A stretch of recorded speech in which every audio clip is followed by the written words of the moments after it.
Joe Biden, so he is the Democratic presidential candidate for this year's elections in the USA.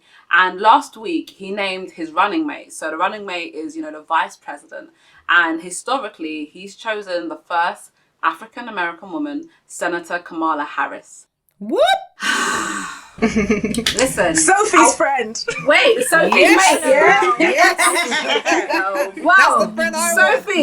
Sophie, your mate ain't having it easy, right? Because people close to Biden are coming out to say, no, she's too ambitious. She's just focusing. Her real focus is that she wants to be president herself.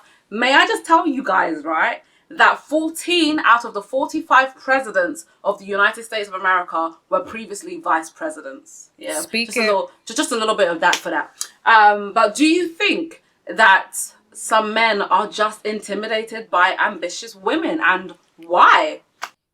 I'm going to take this one first, I'll say. First of all, I just want to point out, I'm pretty sure Joe himself was a vice president. Yes, he was. Yes, he was. Exactly. 8 years. So I don't understand why Kamala wanting to be a vice president is wrong. She's following in the steps of Joe, so it's very confusing. Yeah, please know it's confusing for Anissa. So personally for me, do I think if there's something about men being threatened by ambitious women, I think it's not only exclusive to men. I think there is a thing about certain people that are threatened by ambitious people, especially ambitious women of color, because we are seen as the minority, the underdog. So sometimes it's a little bit of like the audacity that you think you could do this, there's a threat, and I don't like what they're doing to Kamala. Now, I don't know too much about Kamala's political history. I know there's a few murky waters there with maybe a few things that she's done, and I don't know too much. But I know that as soon as I heard her get announced, I just started to see like all these things come out of nowhere about her, like all these crazy things.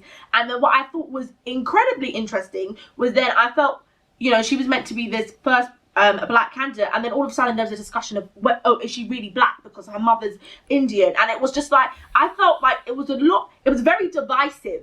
And even though it was black people I had speaking about this, I didn't feel like it had come from black people. I had just felt like this was a lot of divisive behavior and language that had been put in so that people are just like not even messing with Kamala. So then that once again throws off the votes for Joe Biden. So I didn't like it. And it reminded me of when Obama started running for president, and all of a sudden there was this attack on Michelle, and it was like, because it's not that he just has a housewife and she's cute and she does her thing, but he has an educated housewife who has an extremely successful career, and if she wanted to, she really could have been his vice president if she wanted to. They could have been double teamed. And so what did they do? They attacked her. They saw him.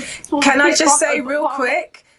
In a more progressive world, she would have been the president, because I don't know if you guys know already, but Obama was actually Michelle's intern at their law firm. Yeah. That's how they met. Exactly. And that's my point. It's because these women, or these women of color, should I say, they aren't like uneducated women that they can kind of box. These are incredibly smart women who in a position could actually make a difference, and that is a threat to people. And I don't understand how ambition is a threat to people, but you know what, like, bums really like company is what I've realized. And so you're right. Let me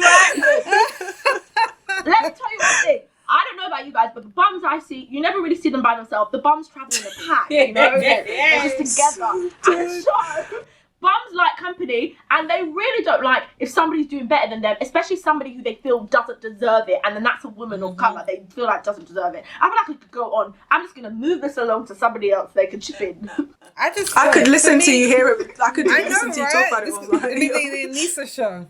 Yeah, I think for me, there are some men who are threatened by ambitious women, and I think one of the reasons is because we have lived in a society that has attributed ambition as a male characteristic. Yeah. So it's okay for a man to be ambitious. It's acceptable for them to be ambitious. But if a woman is just like, that's kind of, and we don't say it, but that's, for me, that's what it boils down to. Like, that's something that's more masculine. And if a woman is ambitious, you're like, don't show that you're ambitious. Do it with a smile. Like, don't seem too harsh about it. And you have someone like Kamala who actually tried to run for president herself and then dropped out. So this is someone who's like, actually, I think I have what it takes. And I think that I'd be a good choice to run this country. And I think people feel threatened by a woman standing standing in her power, standing in her strength, standing in her knowledge.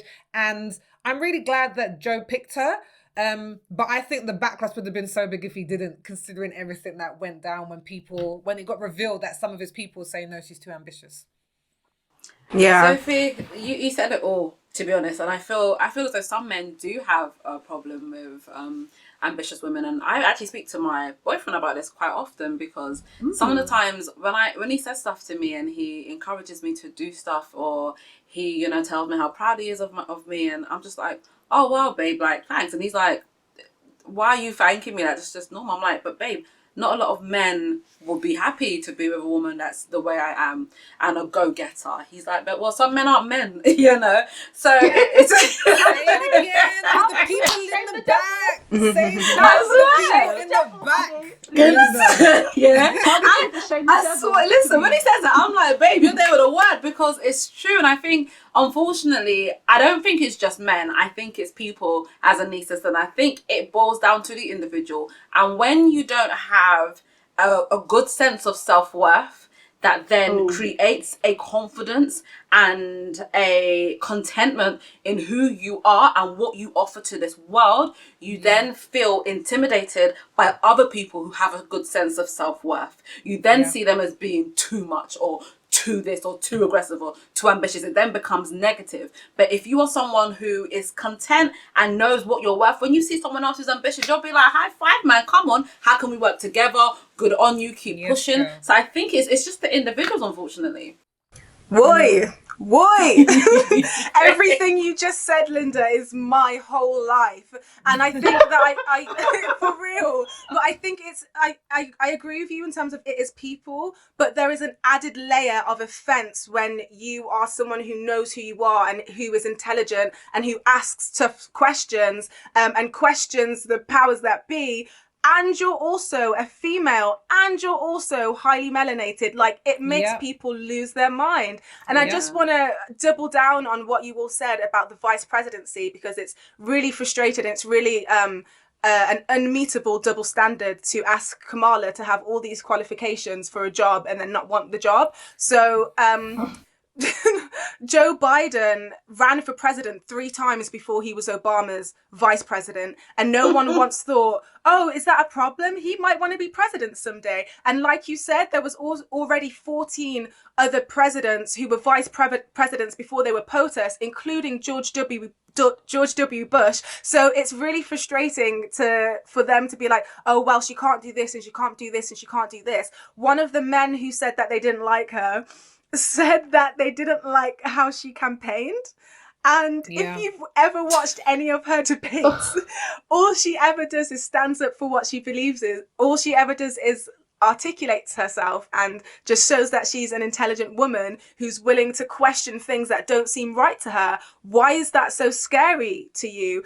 Someone said something about friendship and loyalty, and they were mad that, she had a debate with Biden and she didn't agree with something that he said. And that's just really me thinking, no, you want her to feel inferior compared to him. And so there is that thing of, using the vice presidency as a stepping stone to being the president. But also, Biden, our guy, is 77 years old, So I think in terms of... He's that old. He would, if he gets nominated, he'll be the only... Yeah, the oldest president. If he gets it, the oldest president to be a president. Yeah, so I think there's also that people are considering, because with Obama having Biden as his vice, Obama was quite young when he went into office. However, Kamala's quite young and Biden's aging, so it just seems a little bit more likely that she's going to have to assume control. And there's so many people that don't want to see a highly melanated woman in the Oval Office. It's true. I'm not being rude. It's true. I think one thing that I really liked about this whole situation about Kamala is the black men that rallied behind her, because Newsweek talked about there was a letter written by 100 black men, including like Diddy, Chris Paul, Omar Epps, and they were saying Charlemagne the God. Yeah, they were saying these black women, because there was a few women who made it to the short list of potentially being vice presidents. They were like, these women are being unfairly criticised. And it just warms my heart to see our black man standing behind us, because that's I'm getting something goosebumps. That's something that we've been asking for. We're like, black men need to stand with us and this, that, and the other. And I'm really glad that they stood out and were just like, no, treat her the same as other men, because we wouldn't, like you said, we wouldn't be saying this about Joe. My man failed 3 times. Someone didn't say, maybe this isn't for you. Like, Hillary failed twice. Hillary failed twice. And Hillary failed badly the last time. She failed completely. It was a terrible loss for her. And now people are like, let's not put a woman again because, it didn't go well the last time. But we never say that for a man. No one's ever said that for Joe. So no one's ever said, man, we've had so many straight white males. We better switch it up because the country's not time to change it. Exactly. It's just crazy. But you know what, Lindsay, you really made me think, like, when you were just even talking about, like, your boyfriend, because when I've been thinking about, like, maybe men being threatened by ambitious women, I didn't even put it down to that level. Do you know what I mean? I was thinking about more society versus the individual level. And it's just super right, because when I speak to my male friends about, like, okay, this is what I'd want in a partner, X, Y, and Z, they always act like my standards are above and beyond. And it's like, no, because what's I know... on the list, girl? What on the list did they have a problem with? I feel like if I say it, other people are going to judge me as well. So I'm not going to judge you. I want to know what they're trying to talk about.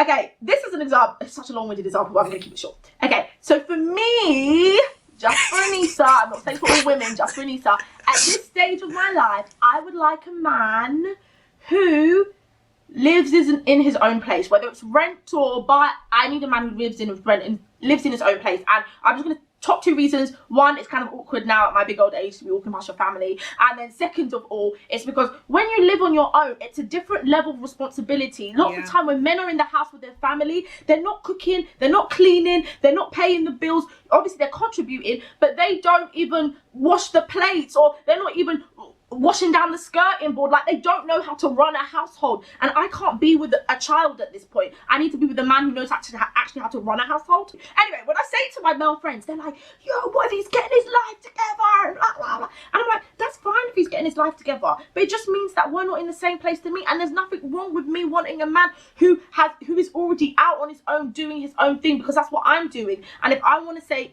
babe, let's go buy a house next year, and hopefully you said, like, there's nothing wrong with me having standards and wanting a man who can meet that standard. And just because I'm ambitious, I want certain things for my life, and they have always tried to talk me off the standard. And I'm like, why are you trying to talk me? If my standards are too high, my standards are too high, and I'm the only one who will suffer. It's not your business. That's the thing, it's not your business. But what I've found is people are threatened if you have a certain standard or ambition or plan for your life in which they can't see themselves attaining to, and that threatens them. So instead of saying, you know what, you do what you, and I'm excited to see your journey and see if it happens for you, they try to talk you down. They try to make you tell you it's impossible. Exactly. And I do not have the energy for it. I just don't. I understand that way too much, and I think people can only deal with other people and relate to other people based on what they think they can achieve. So a lot of times when people make out like, when people make out like your dreams are impossible, or no one's ever done that before, Kamala